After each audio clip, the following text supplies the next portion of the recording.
Game day for the Calgary Flames. They are at home against the Chicago Blackhawks. Then it'll be off to Seattle to play the Kraken, and then it'll be a long break for the team. 10 days-ish? I guess depending, Retro, what happens in these next two games. Ordinarily, a break of this length, it'd be too long. You don't want to. You sure wish you could just keep playing right now. Maybe this break comes at a perfect time. They need to get away. What's your sense on where the Flames sit, I guess, mentally right now with 2 games in 2 nights and then like a 9-day break? See, I think if they win, they should keep rolling. If they lose, then they need to break. It's almost, I mean, I feel that way for every team, right? If you're on a roll, what are we doing? Why are we interrupting this? If you're on a losing streak, it's like, okay, let's get the hell away and regroup here.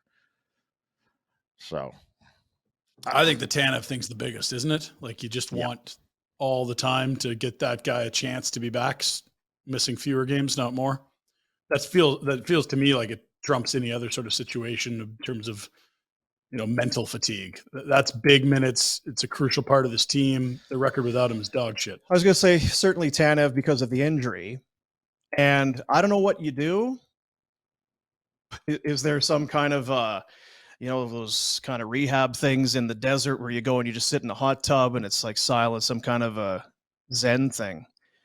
If you can send Jacob Markstrom somewhere, do something with him over this 9-day break and have him come back and be at last year's levels or pre this year, I feel like that's paramount. Markstrom does go tonight against the Hawks. He, of course, got pulled. He played 35 seconds of the second period in the January 8th game. They lost 4-3 in overtime. He allowed 3 on 11 and got yarded out. Vidar came in, stopped 13 of 14. Stopped them all till overtime. But it's, and I know at dailyfaceoff.com, Sarah Velli has an article out on the Calgary Flames draft or the trade deadline needs, this sort of thing. And in there, you need better goaltending, among other things, but you need better goaltending. He was at 922 save percentage last year.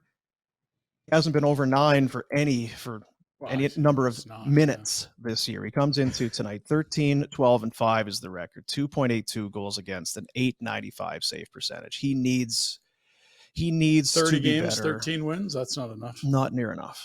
No. And it's been early too. This it's first shots. It's falling behind early. Sometimes it's not how many, it's when. And this team falling behind early is not a great recipe. So we've seen it a lot in his more recent starts. Like, he battens down the hatches in Nashville, but it was too early, 3 early in Chicago. Could you get it to the first intermission with a 0? This team would feel a whole lot better. I don't know that the Flames are going to they're not going to start scoring significantly more goals than what we've seen. Maybe I think they are for the most part what they are is what they are. And I don't see think the power play getting a little better, but they're still middle third of the league for goal scoring, aren't they? Like, look at you're not going to bring in somebody at a deadline that's going to change all of that. The answers have to be in that room. If you're going to get better, it's going to be with more or less the cast and crew that you have there. And like, if Mangiapane has a 12 to 15 goal second half, you're like, I can see that. Are we talking about a half goal a game? For Mangiapane? A little less than that. No, the team. Half would be a fair amount. That would be a considerable uptick. Yeah. And that'd be good if that happened. It probably puts them from like 20th to like 11th, 12th or something like that. I'll look.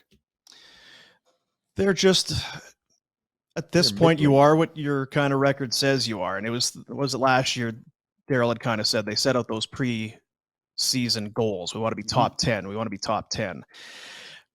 Goals for, they're 18th. Goals against, they're 15th. Their power play is 23rd. Their penalty kill is 5th. And obviously, Jacob Markstrom with a sub 900 save percentage is not going to be anywhere near the top 10 there. No, and there's a lot of middling stats there. That's the one that I think would lead you to believe there's more offense is the shooting percentage and the power play.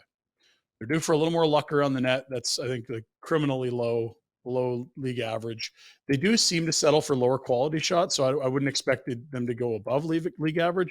And I think the power play's got all the tools to be better than one of the worst 10 in the league.